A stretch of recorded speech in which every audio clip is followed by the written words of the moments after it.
Live. We live. Now I'm waiting for Live. my phone to go off again.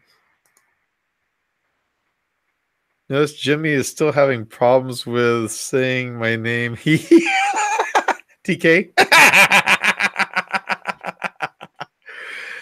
Hey guys, how you doing? So we got Turnkins.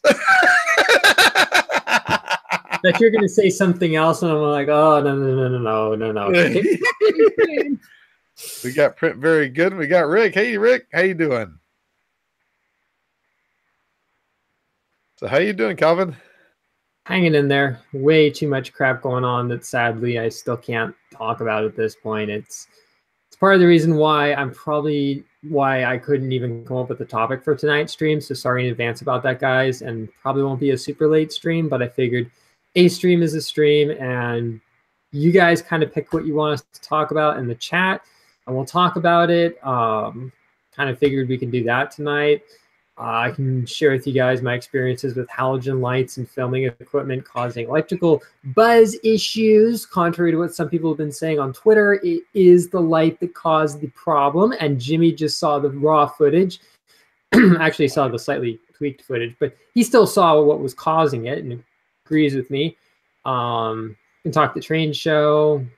You guys pick. I mean, I'm relatively open tonight to whatever, if you will. See, we got Rover in the house and we have King Random. How you guys doing? So now the awkward wait for people to pipe in with good ideas. Why don't you tell us about the train show? Okay, so the train show itself went, considering the history of the layout, extremely well. Considering that setup was set up, it was not too bad. I mean, all things considered, there was, the usual slight drama about stuff. Somebody didn't show up with their modules as fast as we thought they would. There's little stuff like that, but for the most part, I mean, everybody got their modules there in one piece. Setup went relatively easy. I was able to beg, borrow, and steal this Harbor Freight little stool on wheels thing from the other club that was over there. Man, that thing made setup so nice because you could just like scoot around on the concrete floor. You didn't have to crawl underneath to do the bolts. That was a lifesaver. Everybody's like, oh, this is so nice. We're all like scooting around on the floor doing stuff. So that was cool. But the nice part was when we plugged the layout in, we had a bit of a scare because we're like, we don't have any power. I thought, oh, the box isn't plugged in. Oh, there we go. We were so focused on like worrying about big electrical problems that we forgot to plug the electronics box in, which is why we had no track power. So that was a little bit of a funny hiccup. But overall, the layout ran pretty good. There were definitely a few spots where the layout's over 14 years old. So there's spots where the tracks are kind of like doing that into space. So we definitely need to go back and do more tweaking on it. Sadly, some of the modules are falling apart quite literally at the ends, but we were still able to, patch everything up together enough for the show. And then previous work sessions came in handy. So it was nice. And then we finally were able to run. We have a mainline loop that we can run on. And then we also have a little branch line that's with one of my modules. And we were finally able to run trains up and down the branch line and into and out of the main line. It's a little bit of an electrical hiccup, but it wasn't anything terrible, which was awesome because we'd never been able to do that. So now that we've got that going, we can finally do what I've talked about doing forever, which is doing like basic operations on the layout where pretty much it's like, there's a boxcar set out this industry, you pick it up, you drop it off at another location, just basic stuff like that. But the crowds actually enjoy seeing things like that because it's fun to watch the trains going around, but they also like to see you, moving rail cars around. The kids find it really interesting. It's fun. So it was definitely nice in that department. So that was the cool part, you could say. That's good. I was hoping to make it there this time, but I had to work.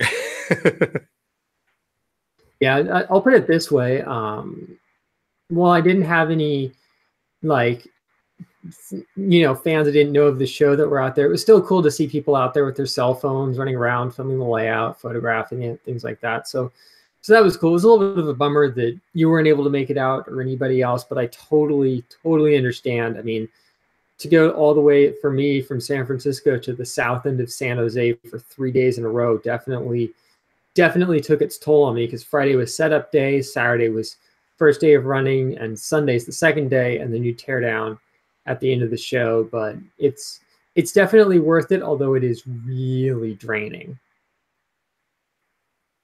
Prima says A. Let's see. Print very good. Says I got a topic. How about make money in 3D printing? How do you make money in 3D printing, Calvin? To make stuff people want to buy. That's the short answer. Either it's through a third-party vendor, such as PinShape for files, Shapeways for finished models, or just doing print work yourself. I mean, those are the three ways, in my opinion, that you could do it. Or just like, where did I see that at? Reinvent the spinner. Yeah, friends of mine that started their toy business based off of 3D printing spinners, they end up folding up. I believe it was just before the end of last year. They pretty much run its course, and that was the end of that. It's a bummer. Yeah, honestly, hard to say. I mean, back in the day, like 2 years ago when I was doing all my 3D Hubs videos, those were the golden years for printing at home. I mean, it's definitely changed in the market. I mean, there's not to say that, I don't get, a little side gig here and there, but quite honestly, what you make off of it is no great shakes. So it's really hard to say, though. I mean, it's kind of like, I feel like partly the hype around 3D printing has died down, partly there's more people with 3D printers out there, and just in general, we've kind of stagnated because there's so many people who have to rely off of websites like Thingiverse and PinShape and stuff to download things, and there's very few people making models, let alone sharing the models, which, like I always say, that's completely a personal choice, and I'm not here to say you should or should not do that. It's totally up to you. But the problem is, I think there's this disconnect with people who have a machine but don't have the design skills to make their own stuff, and there's that dead space of there's nobody offering design services, or if they do, it's an extremely inflated rate. So I kind of feel like everything has stagnated, because you either have the people messing around in Tinkercad making very basic vases, and then you got people like Travis from Maypower Design who just popped in here, who's designing up just like ridiculously wild stuff, which is totally cool. But it kind of creates this dead zone for people in the middle who can't, who don't need something super complex but don't want something super basic at the same time. Yeah. Hey, Travis, how you doing? If you see, we got JT, we got Rover all in here. Hey, guys. Yeah, I probably should start modeling something to start putting up on Etsy or something like that, just to start to kind of cover the costs. Something happened with YouTube to the point where they're not paying out like they used to. They have dropped their ad revenue by at least half, and it just happened like within the last month or so. I've noticed a huge drop. That seriously blows. I haven't noticed any paycheck difference, because oh wait, I haven't gotten. It's like, all right, I don't get a paycheck, do I? I've made nothing ever since the rules changed. So I don't want to sound rude when I say this, but it has absolutely no bearing on me at this point. But I totally feel your pain, though. I mean, I don't know what the heck it is with the ad money market, but it's like wee, like that, and it's really frustrating. Yeah, it is.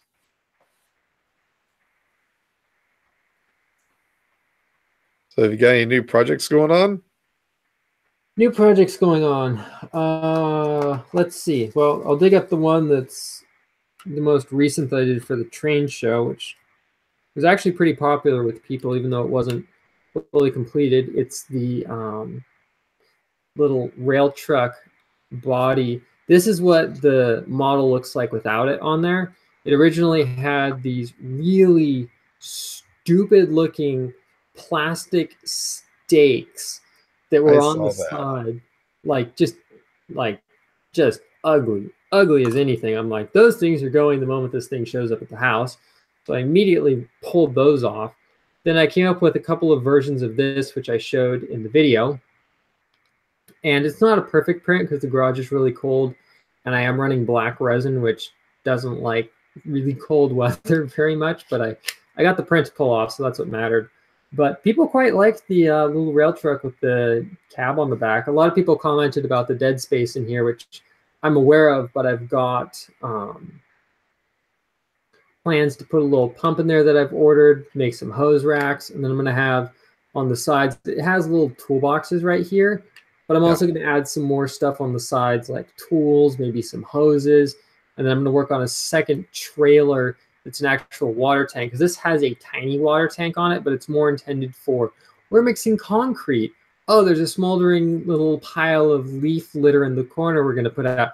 Very minimal stuff, but if they had to use more water, they can just hook up to a tank and use that. So that was done for the show. It didn't really run a whole lot because I need to put a better decoder unit inside that has a little capacitor backup, but it ran for the show. People enjoyed it. That's all that mattered. I didn't run it too much as I had to keep the speed up so high to keep it from stalling in spots. And I kept catching up to everybody's train. So I'm like, I'll just run it a little bit and call it done.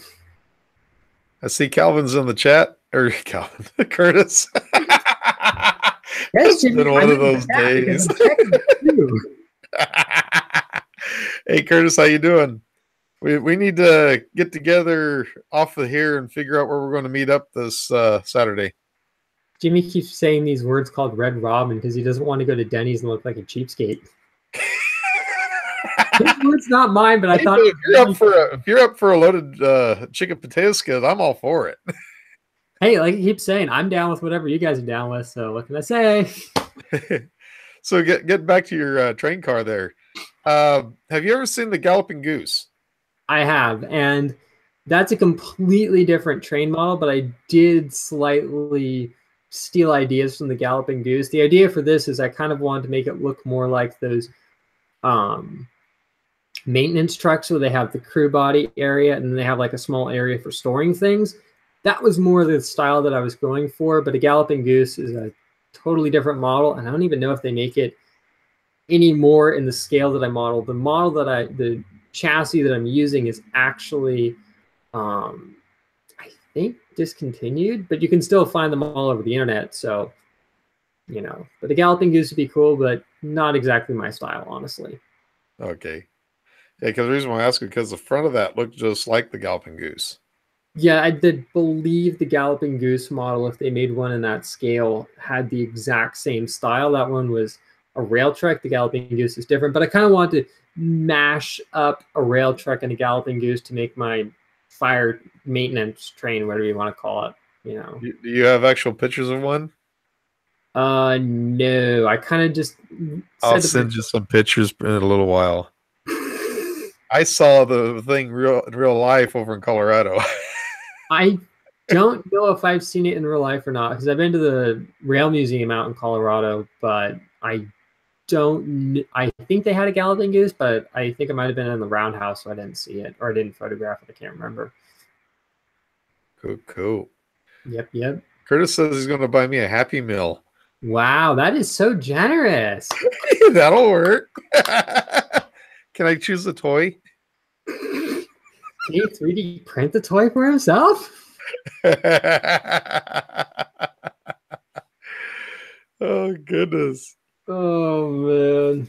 So, Yeah, I was planning on starting a live build this morning, and last night I started getting a cold or something. I woke up this morning, I couldn't breathe through my nose to save my neck. So hopefully tomorrow morning I'll be better. better make the most of like this week of rain that we're getting.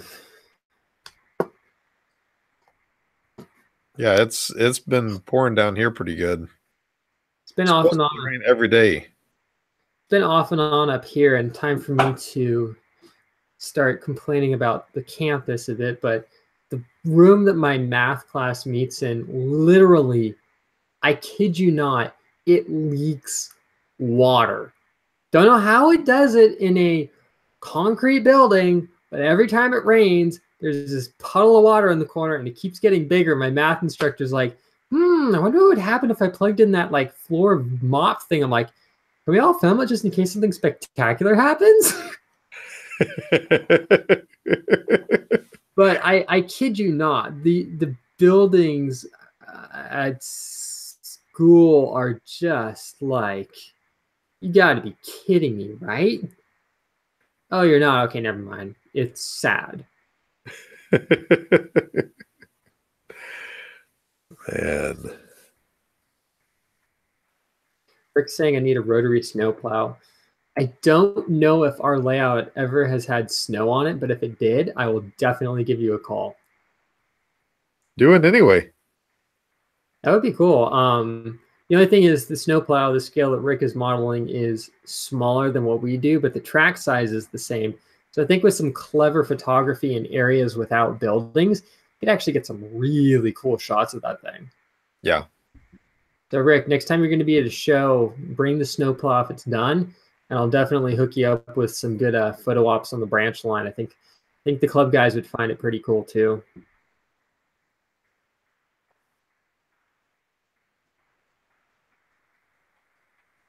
So have you printed anything new on your thingy watchy back there? On the Thingomatic, no, I'm Yeah. trying to diagnose an issue with the hot end. I think it's due to the fan missing a couple of blades. It'll print fine for a while, and then all of a sudden it'll just start like not printing. So I'm thinking heat creep is an issue. So I need to be unlazy and go in there and put a new fan on the hot end, because a long time ago I bumped a screwdriver into the fan while it was running and knocked like 2 fins off. So the thing just goes, nah, and like rattles really loudly, and I've just been Lazy. too lazy to fix the problem like an idiot.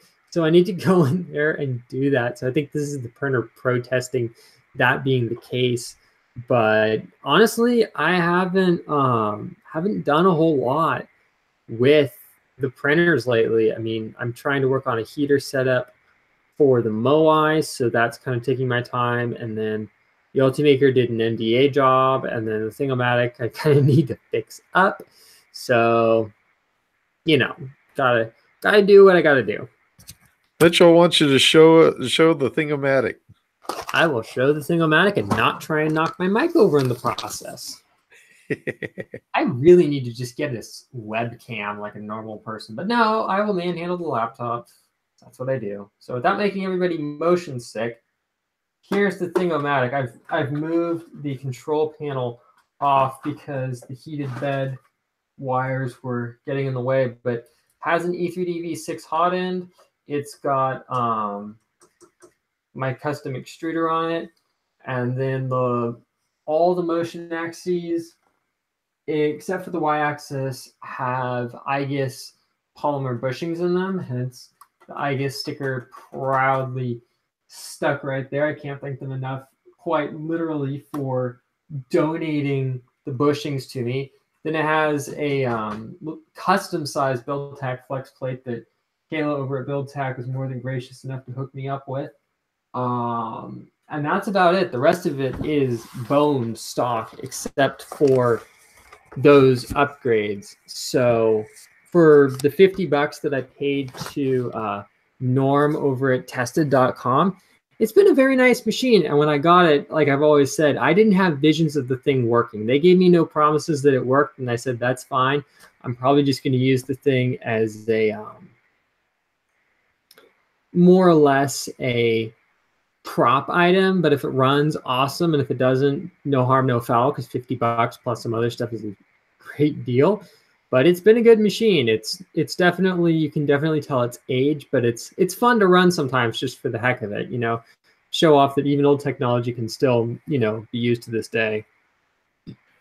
Print Very Good asks, if you guys were buying your first printer today, which printer would you buy and why?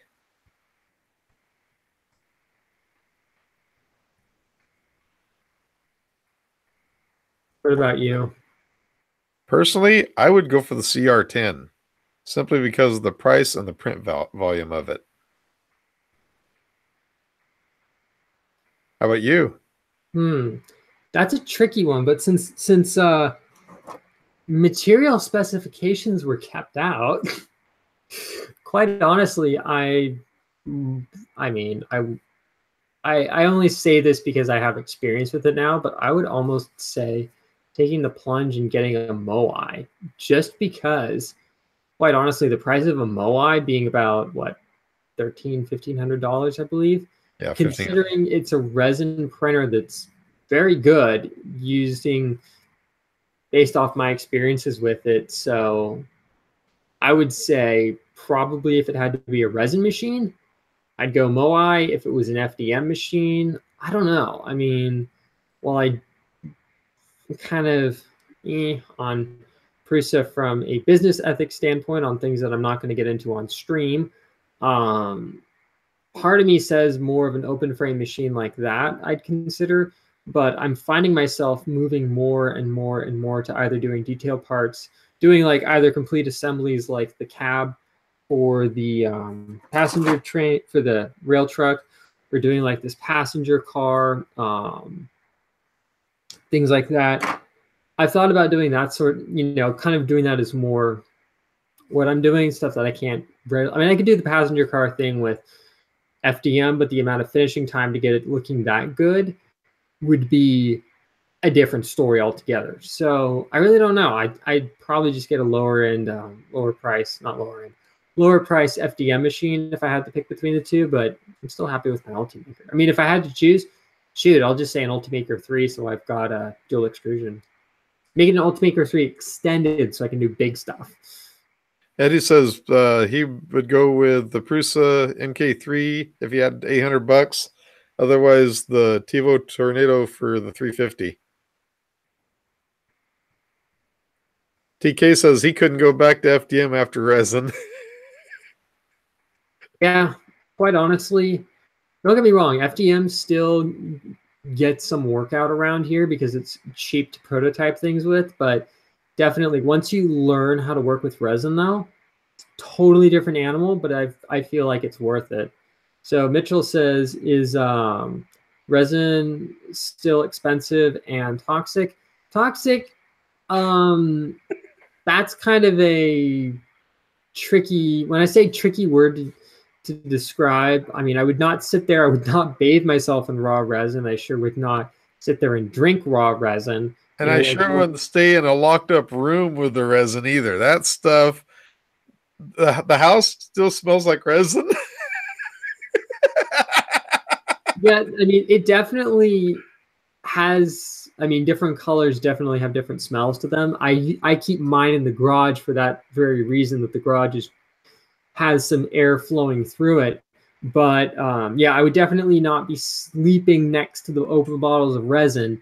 But at the same time, if you're doing it in an area that has, some airflow and you're not like huffing the resin fumes, I think you'll be okay. But you definitely, you want to be careful with it. As for the price, I pay about 90 bucks a liter, which is expensive, but I find a liter makes a fair number of parts. And considering that Shapeways without shipping would have charged me 90 bucks to resin print this model right here, printing this one model paid for its own resin. So if you look at it that way, resin is really cheap. And you do it comparative to a professional print service, plus the time and shipping and all that stuff.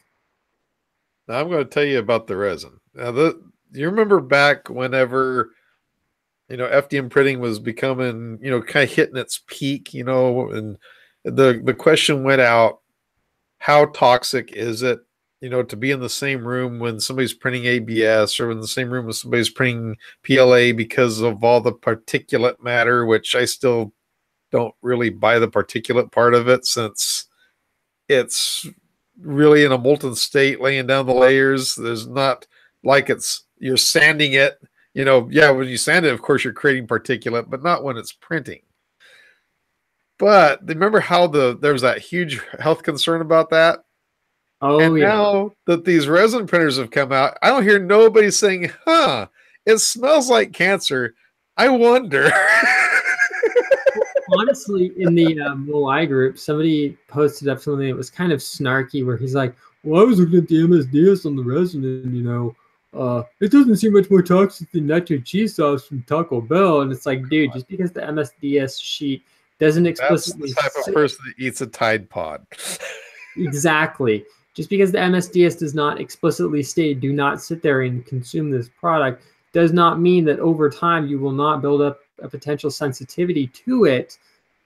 You know, if you come into repeated habitual contact with the resin, and everybody's bodies can react differently, but that's why I wear gloves when handling uncured models, uncured resin. Just better safe than sorry, because I do know people who have over time become sensitized to certain epoxy, chemicals in the uncured state, to the point that, they can't, even touch something with residue without breaking out in a rash.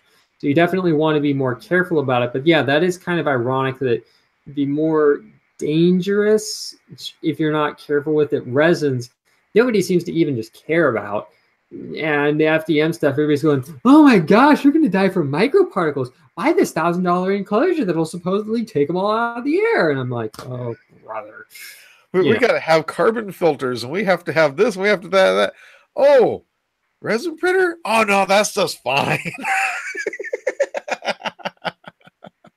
Rick is saying Fathom and Oakland vent the room with their resin printers.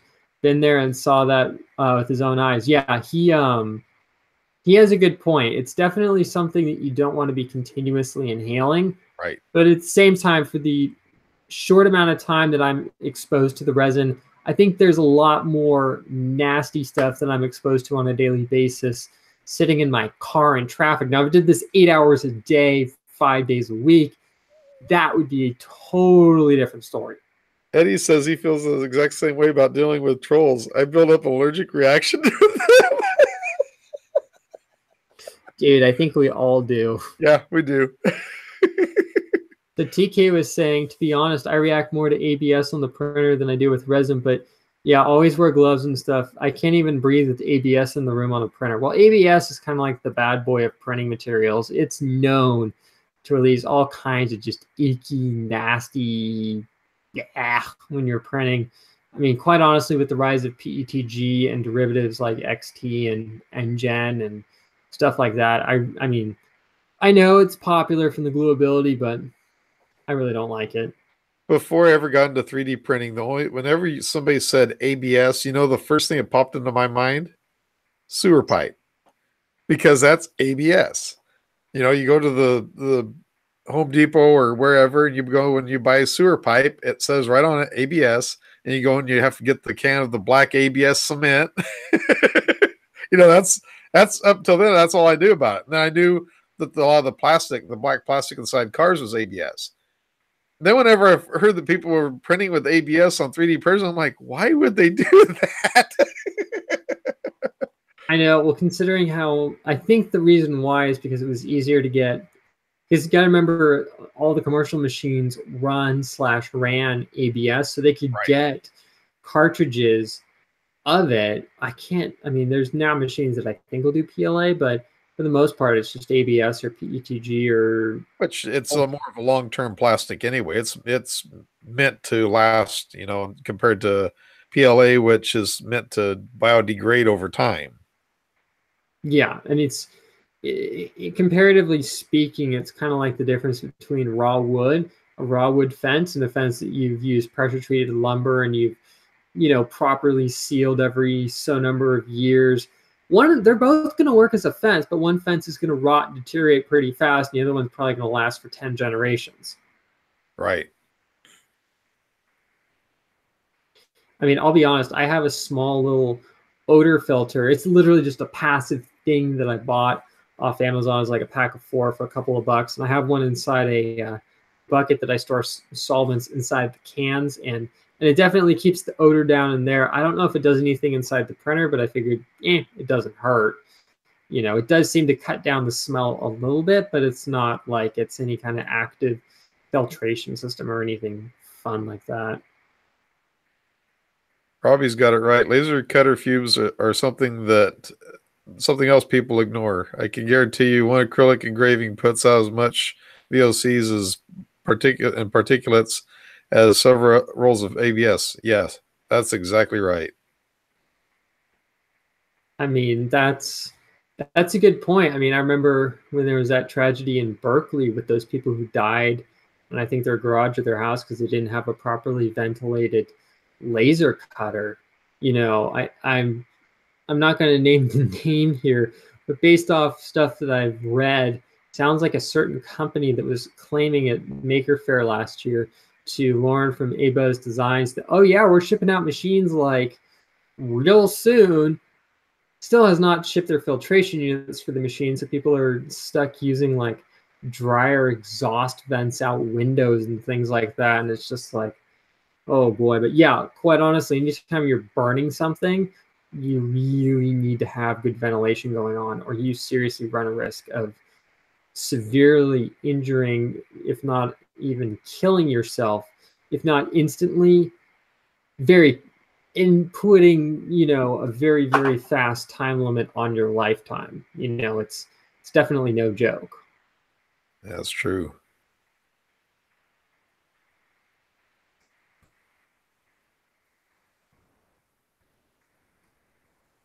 So, Print Very Good's been asking about material to use for a ornament. Looks like for a motorcycle, I believe. And so he was asking about PETG, and now he's asking about ABS. I would say ABS would probably be the better choice. I'm guessing. Personally, I would almost vote either PETG or check out ColorFab's 910HT. That stuff is designed. That stuff you have. The only drawback is you have to print it at like 255 to 270 on the nozzle and about 100 to 120 on the bed, I believe. But that stuff is designed for high temperature applications without being something like a Peak or an Ultim, which is just stupidly expensive. So I would look into something like that and see if you can't somehow maybe get a sample of it or something. But that would be my suggestion. But it's definitely not the easiest thing to print with, but it's definitely not impossible either. So, what's your feelings on hips? It's just modified ABS. I've printed with it, but I was not like, wow, this stuff's so much better than ABS. You know, I'm not getting no. It's printable, but it's not something that I think warrants all the, oh my gosh, it's hips. Just I mean, is it modified. as pliable as ABS? It's about the same. I think the difference is in an injection molded part being its high impact. I believe it has some impact modifiers that probably make it a little more flexible or have a bit more spring to it. But I really never noticed a drastic difference in printing. It's a little bit like ASA, which is just a more UV proof version of ABS. It's like, okay, people, this is all ABS derivatives. It's just got slight modifiers in there. It's not like comparing ABS to PETG or nylon or something like that. It's kind of like how with nylons, they all have the same problem with being nylon of a slick surface, moisture absorption, and wanting to warp. But there's modified versions like Tallman's 230 or 910 or Bridge. They all have different things that make them better, you know, for certain applications. But they're all at the end of the day a nylon that's just been modified. So, you Now, know, does hips require a heated chamber? yeah, you pretty much have to treat hips like ABS is what I found, which is why I pretty much just gave up on it. Okay, because I actually have a roll coming, but the way it was advertised is that it sounded like it prints like PLA, but it gives you the strength and the print, all the features of ABS. Yeah, honestly, I never buy into all the marketing hype. I just scroll down to the recommended print settings page, and that quite honestly tells me everything that I need to know about something. That Okay. said, I mean, I'd totally give it a shot. But um, if it's cold in your shop, it's not going to want to print very well. It's just the nature of any kind of ABS material.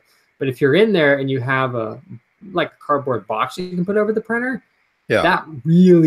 that seriously helps. It doesn't seem like it does very much, but it's like, what? It's really warmed it up. You Well, know, I'm gonna try reprinting my that holder for my Tascam. I'm gonna try reprinting that in it just to see what it does. I figure that'd be a pretty good test on it. sounds like a good idea. I feel like I owe you a better 3D printed one because I've definitely gotten a bit better at printing nylon. Yeah, don't get me wrong, the one that I sent did its job at Maker Faire, but it's definitely not like, whoa, 3D printing professor was right when he pointed out those things on it. So I don't fault him on that. Now that I got the new geared extruder in here, this thing prints nylon like a beast now. I need to work on my Garolite flex plate though. That was funny. I'm like, hey, could you rate this? Well, it's functional print, but it kind of sucks. So I'll give them a C. I'm like, oh, burn. But it was fair. I mean, honestly, I didn't know much about printing nylon at the time. All I had done was those little handle filming things. So it wasn't like I, had any great experience. And all of a sudden I'm trying to do some massive print, but live and learn, right? I see we got Chip Bills in the house. We have Nathan Allen in the house. Wow. You've got a better turnout than I get. Sorry, I couldn't help it. It's been a long week. Got 10 people watching, man. Yeah, this is good. Considering this is like just a random yap, yap, yap, yap stream. That's all they end up turning into, right? Yeah, I know, but then they at least have a set topic for like 3 seconds of it. Oh, man. But yeah, a couple of mods that I do want to make to this is I do want to add a front panel to it, and I do want to add some kind of a roof to it. Even though I don't do a lot of materials that are high temp sensitive, more for like nylons and things like that, they appreciate things like that. So that's kind of on the next up on my to-do list for the machine. And I might even take some of the material down with me when I go visit my family in Southern California, because my dad has a table saw. I don't. So I can just rip the stuff out and then print some brackets while I'm down there maybe and do things like that. Yeah. So you're gonna take your Ultimaker with you? Dude, totally. Because actually, and I'm cool with sharing it now with you guys, I'm going to be working with my sister on lighting up her dark, dark, dark closet in the tiny house. Many of you guys have seen the tiny house videos. Every time we walk into the closet area, she's like, and check out the closet, which is like these 2 black holes on the side. And for the longest time, we've talked about doing, but we've never built any kind of lighting in there. So I'm thinking I'm just brainstorming it. When we get there, we'll figure it out. But I'm thinking of actually just doing like an aluminum bar that I already have, you can cheaply buy at a hardware store. Stick some LED strips on there, and then 3D print some brackets so that screw everything into the wood. So you're not having to print a ton of stuff, but you just have a nice aluminum strip that the parts mount to, and then you have a couple of 3D printed braces. Everything screws together, nice and clean. Pull it out. Yeah, she's been living in the thing for like over, probably pushing at least a year now, I'm thinking. She's been in it for a while, which is wow. cool. So we're going to be doing another follow-up video as well, because she had mentioned some issues with the water heater that got fixed, things like that. So I might even do a live stream of us making Kevin's famous chili from The Office in the tiny house kitchen. I found somebody on Binging with Babish. It's a cooking channel on YouTube, made their own version of what they think the recipe was for the chili. I'm like, you've got to make this on live stream. This would be awesome. But then it's a good idea also to show people how you can, work in a kitchen that small or something like that. So yeah. But yeah, it'll be a hilarious live stream, I think. I might also pick up another small webcam, so I might be able to like switch to like an over the pot shot, and then down below back to us on the laptop. But that way it makes it easier for you guys to see what's going on instead of like just staring at us from some weird angle the whole time or something like that. Over the pot shot, really? I Make sure knew you got it over the right pot. I knew you would find that funny. I showed you guys my plumber's butt the other week. That was great. And then Calvin's, oh man, he turned the stream off. Did you go back and watch it? No, I have not yet, but I will. Oh man, that was embarrassing. Let me try and find the. He wants to know if you're drunk. No, I am not. I just had some vanilla Coke before I went on stream. Oh, really? Dehydrated? Wow! Wow! I didn't know they haven't had it flavored now. Yeah, they have it flavored now. I had to go to the north side of Salinas to get it though. We got the good stuff, eh? Oh, you got. I'm not going to say it because I don't want anyone to get the wrong impression, but let's just say Jimmy was doing a very hilarious impersonation of. Yeah, it was great. Are you talking about my impersonation, my friends and family down here, man? I tell you what, man, we don't mess with me, man. Don't mess with me. You keep it up, I'll have to bring the tapatio up there, man. No, all of my friends here are all Mexican. I hate to come across as racist when I say this, but Jimmy's like the whitest Mexican guy you will ever meet. But he is like, which is ironic because all my black friends say I'm the whitest black guy that they've ever met. But then again, like 95% of your coworkers that I met at Sears are all Mexican. They're all like, "Hey, it's Calvin." I'm all like, "Oh my gosh, they knew who I am. They watched the show." Oh crap! Where can I have? Right, you did meet all my friends, didn't you?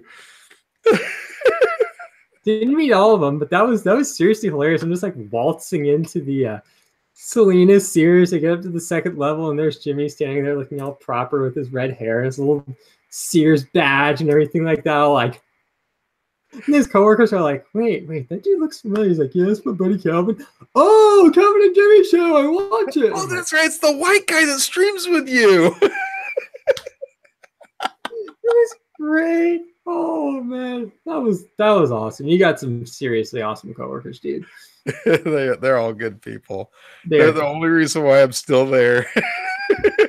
Honestly, considering I hate to say it on stream how dead that store is, I think Jimmy's like the only thing that keeps it alive.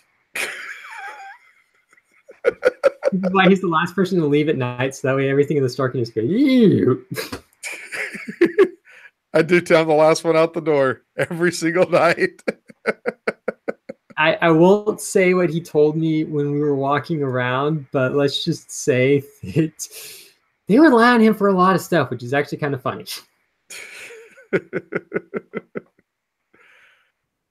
Print very good wants some Alex Jones. Oh gosh, this stream is going downhill real fast. Oh, JT's taking off. Take care, JT. Thank you for joining.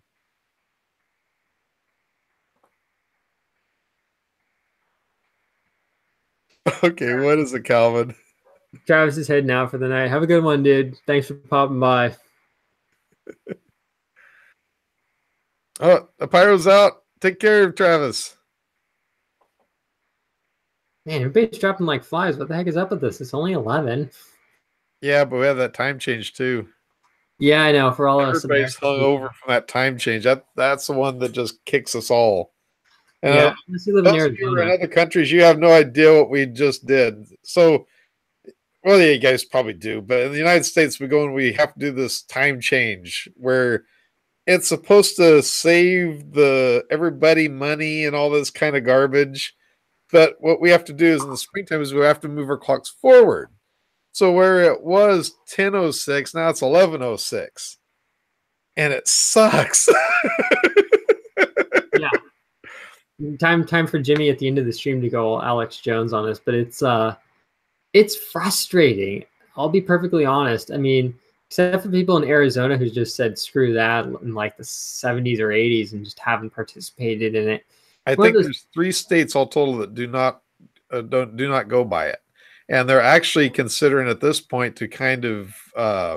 I think there's some talk about them doing away with it. I mean, back in the day, back when you were a farmer or things like that, it actually made sense. It did have a practical application, but now with the advent of artificial lighting, I mean, I'm using artificial lighting right now. Time has no bearing anymore. You can work through the night. It's not like the olden days where you needed all that time that you could get.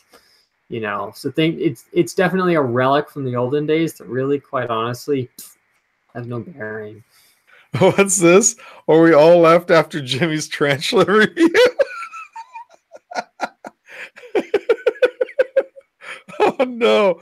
Or Rover, what are you want me to? What are you wanting me to prove? Don't worry, I got the dirt on Jimmy with the TiVo. I'm kidding. I'm just kidding. He's giving him such a hard time about that. He's like, "Did you see the bottom of the thing? Oh, Jimmy's gone to the dark side. Okay, I'm done."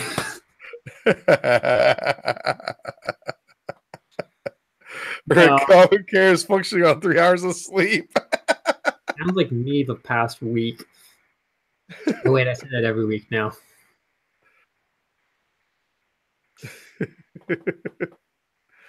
No, honestly, on the TiVo, I love that printer, which I never thought I'd say that. I never thought I'd say that. You remember we were talking about using it as a prop, burning it and everything else. I was telling Jimmy, like, if you can't get that thing to work, I'll take it off your hands and throw a laser module on it and go pew pew and engrave things. And then all of a sudden, he throws some nice blowers in and external MOSFETs. So you guys don't Oh have my to. god, I got grilled so bad over that one. Ugh. I'm sorry, but a MOSFET's a MOSFET. I'm still not walking straight after that one. I'm still walking bow-legged after saying MOSFET, not saying external MOSFET. Oh my goodness. Jimmy's buddies really beat him up with the Tapatio sauce that day. Yeah. But in my opinion, a MOSFET's a MOSFET. Doesn't matter if it's external or internal. But I'm not going to feed the trolls on that one. The main point is after we put some upgrades into that machine for all the bashing that we did of it based off of, potentially valid and invalid experiences from people. I'm not here to, dictate.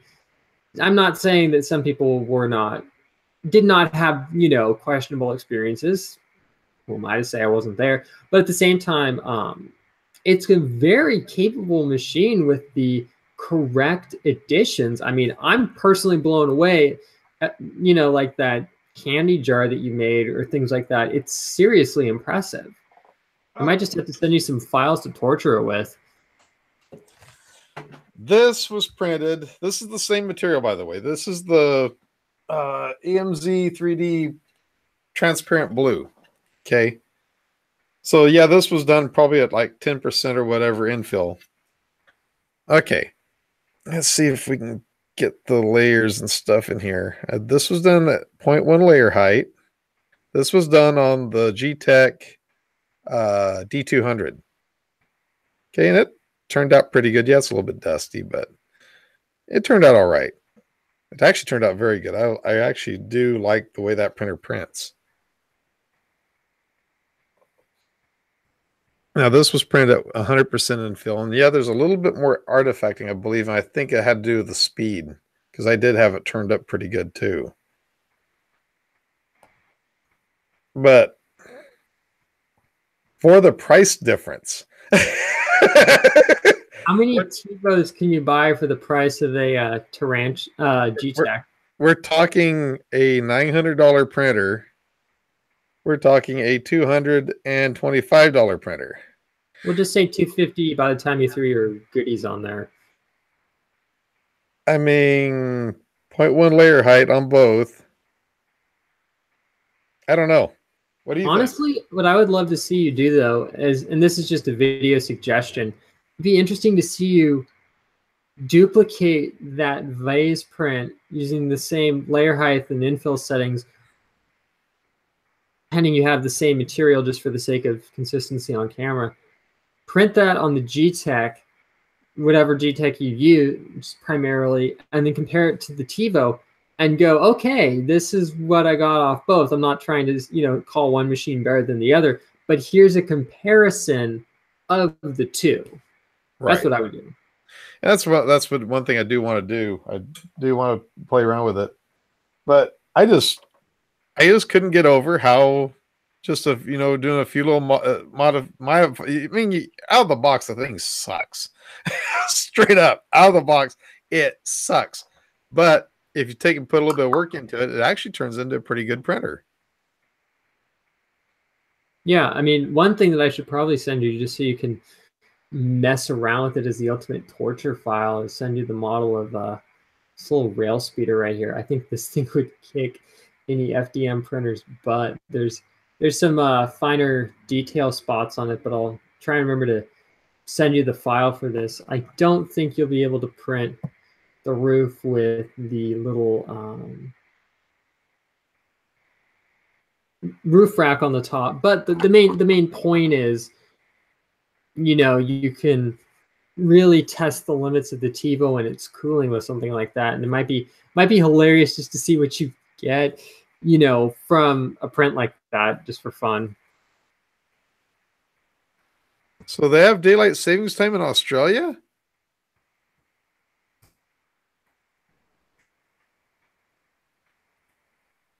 Is that what you're seeing too? Yeah, I didn't think they did. I thought it was only over here they did it. Maybe it's more common than we thought. maybe. I don't know. I never really thought much of it because all I know is my phone just goes, oh, time change, done. Except for my phone, I had to restart it because it didn't. Luckily, it didn't depend on for waking me up. But since 1968, wow. Wow. Hey, Rick's taking off. Good night, Rick. Thanks for joining.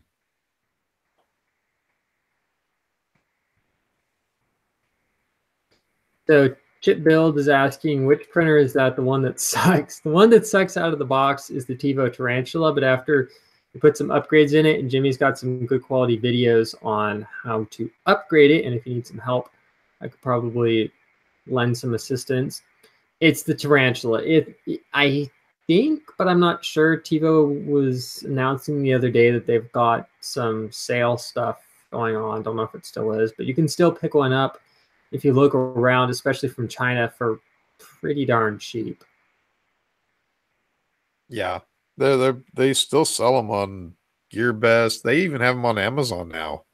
Oh my gosh. Let me look it up actually on my phone just for kicks now that you mentioned that. I mean, personally, if I was going to take and buy one, I'd probably buy it on Amazon myself. Yeah, especially if you can get it with Prime. At least if you get a total box of garbage, you can ship it back.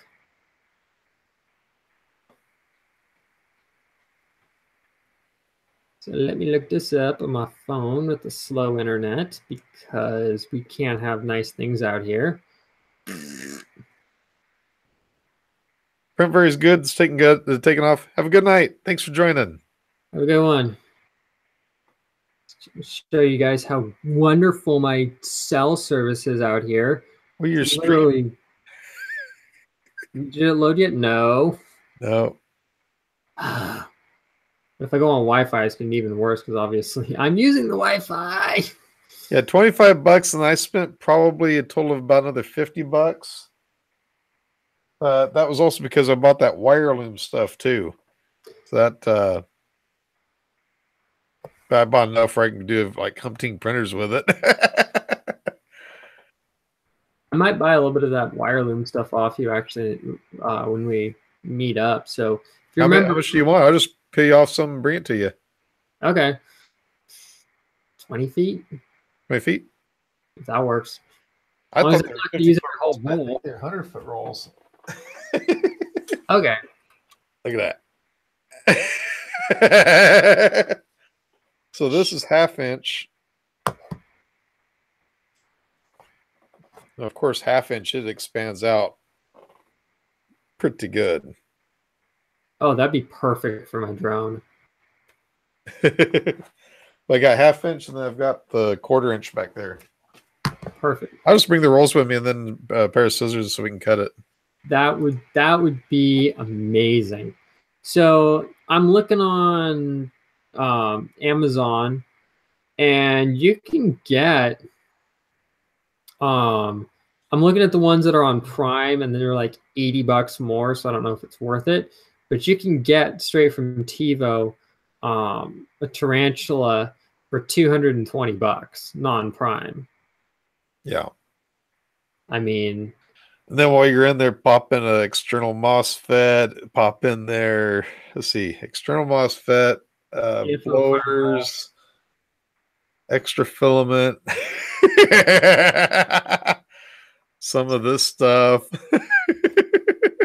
Unless you want to deal with that plastic. What was the stuff that came with it? It was that plastic, that split plastic loom. Nah, that stuff's not that great. No, it's a bear to put wires into. I hate that junk. That's why whenever I went to assemble it, the first thing I did is I wanted to use this kind of stuff on it. Yeah, it's a pain to put the wires through, but I'll tell you what, when it's on there, it's on there. Rover's also saying diode smoothers. Oh yeah, that right there is what that would fix a lot of this artifacting, I think. Yeah, I was really surprised at what why don't you put it back up there again so people can see it. Let's see here. There we go.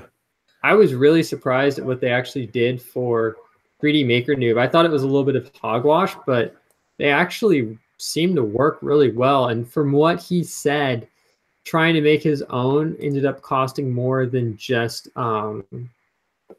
buying them. So there's no real point in trying to make them. Yeah, it's like what, $15 for 3 of them or 4 of them or whatever. I think it was for 3 because you don't really need one on the extruder. Yeah. The diode smoothers go between the wire going to your stepper and the stepper, I believe, don't they? Yeah, they go in between. I do not know how the science of it works, but I'm assuming it probably just smooths out voltage spikes, especially considering that steppers have a tendency to probably back EMF like crazy, where they send a voltage spike back. I would assume, but don't quote me on it. That's how they work. I'm assuming the science behind it's very complex, but that's kind of the thought process that I have behind it for how it works. So let's take the price of that up to about $75 in upgrades. Which, considering that you spent $225, we'll just say on the machine, $300 for a machine that's, got a good starting point if you want a kit, and it's not got a really tiny little build volume like a Monoprice Select Mini or something like that, is pretty impressive if you're willing to take the time to assemble it and do the upgrades and things like that. But it's definitely one of those cases of, like you've said, is it worth your time to you personally, and do you have the knowledge to do that? TK just found out about Stephen Hawking's. Yeah, that was unfortunate. I heard that when I was getting ready to leave work tonight. Man, oh man. So the thing about sucks about getting older is a lot of the people that you're born, you're raised with, and listening to and stuff like that. It just time goes on and people pass, unfortunately. For sure, it's sad stuff. Oh, do you want me to tell you the saga of putting the new extruder in the Ultimaker? Yeah, what's up with this? I hear that your Alibaba extruder needed some kind of a firmware update that you finally got. Yeah, so a long time ago, I picked up a geared extruder for the Ultimaker that was for like 10 or $15 on AliExpress. I was like, sure, yeah, why not? It says it's like the same style as the Ultimaker one. And, I was debating at the time, like, yeah, I'm gonna do my own UM2 plus, upgrade. Because really, quite honestly, I had everything but the geared extruder on there. So I'm like, why not? Don't really see the need to spend $300 for a whole headset that has an Olsen block that I've already got, all that stuff. Oh, Chip Builds is out for the night. Have a good one. I But I was like, oh, great idea. I'm going to do that. Da, da, da. It was a good idea. And don't get me wrong, I'm not saying that I regretted it, but the problem was when I installed the thing, I downloaded and installed the Ultimaker 2 Plus firmware, and I think that the stepper motor that comes in their kit might be a different step resolution than the one that I use. And the reason why is because I had to. buy a cheap one. No, I'm using the stock stepper extruder still. I actually had to go in there and change the steps per, you know, set unit for the printer, which was a little bit of a shock at first, but it was pretty easy to do once I figured out how to do it. It took a little bit of finagling. Watch Tom's video on how to do stepper motor extrusion calibration. Got the thing dialed within like really fine amounts, so it was no big deal. But the thing prints extremely nicely. The only problem is when it tries to do a filament retraction, it tries to spin the stepper faster than the stepper can spin, and then it and like completely locks the stepper up. So being that I can just pull the lever down and kind of just like manually feed the filament in and then crank it with the hand wheel, small price to pay for having the geared extruder. But that thing, before it had problems printing things like nylon because it would slip off. After I put the geared extruder on there, it doesn't even care. It just prints away. So I'm going to be doing a video where I'm going to talk about the pros and cons of my homebrew Run 2 Plus thing, because it only took me like 10,000 years to pull it off. But I think it's still relevant because there's a lot of people with Ultimaker 2s who are in my position if they don't want to spend $300 for a full kit because they just can't afford that or they can't justify it. But yet they want to do their own. Is it really worth it? And I'll include, I think it was 668 was the new stepper thing. But I definitely recommend for somebody to just go in there, take the time, set a number that work, calibrate their specific machine, but give it as more of a benchmark. But overall, I'm pretty impressed with how it turned out, despite the bummer of, why is this thing under extruding so bad? Oh, that's why. So, oh well. Yeah, you were sending me some pictures. It's like, oh no, what have you done? What have you done to your printer?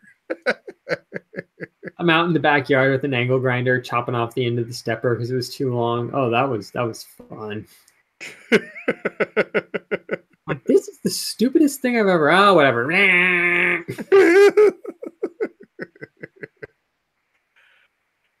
Oh, my friend, you want to call it? I'm thinking we should call it. I am definitely crashing here quickly. I am too. And if I'm going to stand any chance of trying to do this build tomorrow morning, I better get some sleep. Depending upon when you start the build and when I get up, I might be able to jump on for a little bit because I have to leave the house around 11 to go to art class. But yeah. If I can, I'm going to try to start at between 8 and 8:30. That's what I'm going to aim for. Okay, I'll probably be up by then. I'll definitely put it out on Twitter if I do. If I don't, I'll put it out on Twitter saying I'm still in bed. Hang it. I start blowing your phone up. Jimmy, get out of bed. Work on the printer. No! Yeah, hopefully I'll feel better in the morning than I did this morning. This morning I woke up, I couldn't breathe through my nose to save my neck. Man. You and catching these random bugs, dude.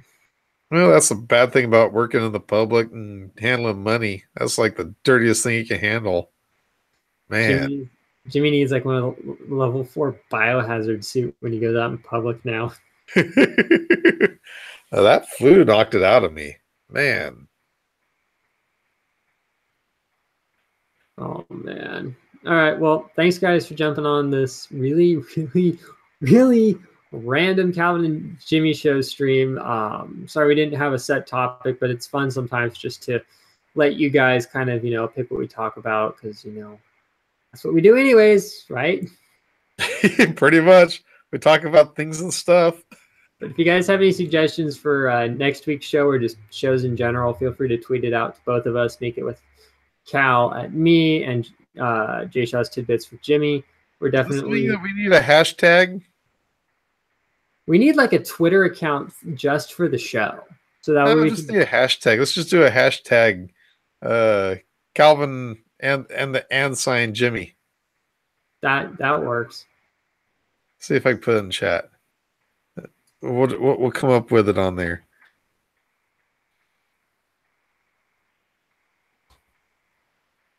There. That'll be the new hashtag. I like it. As long as it works, I'm all for it. What's this message just came up? New live chat replay. Your chat messages are now saved and may be seen by viewers who watch the recording of the live stream. What? What? The message just popped up. I ain't got that. That's weird. We'll see. What the heck did this pop up? Because I don't have that on my end. Yeah, I just did the hashtag Jimmy and Calvin and Jimmy, and I hit enter. It popped that thing up on the chat window. Huh. Which is strange because we're on your channel. We're not on my channel. I shouldn't have seen that. I know, but you're a moderator. That is weird. That was. Dun, dun, dun. Anyway, guys, thank you very much for joining. Have a great day. Take your great night. Take care. And we'll be over on my channel next week on Tuesday night at 10:30 p.m. Pacific Standard Time. Stay tuned on Twitter. If I see that I'm going to be doing this build in the morning, I'll tweet it out as soon as I know what's going on. Sounds good. Have a good one, guys. See you later. Take care. Bye.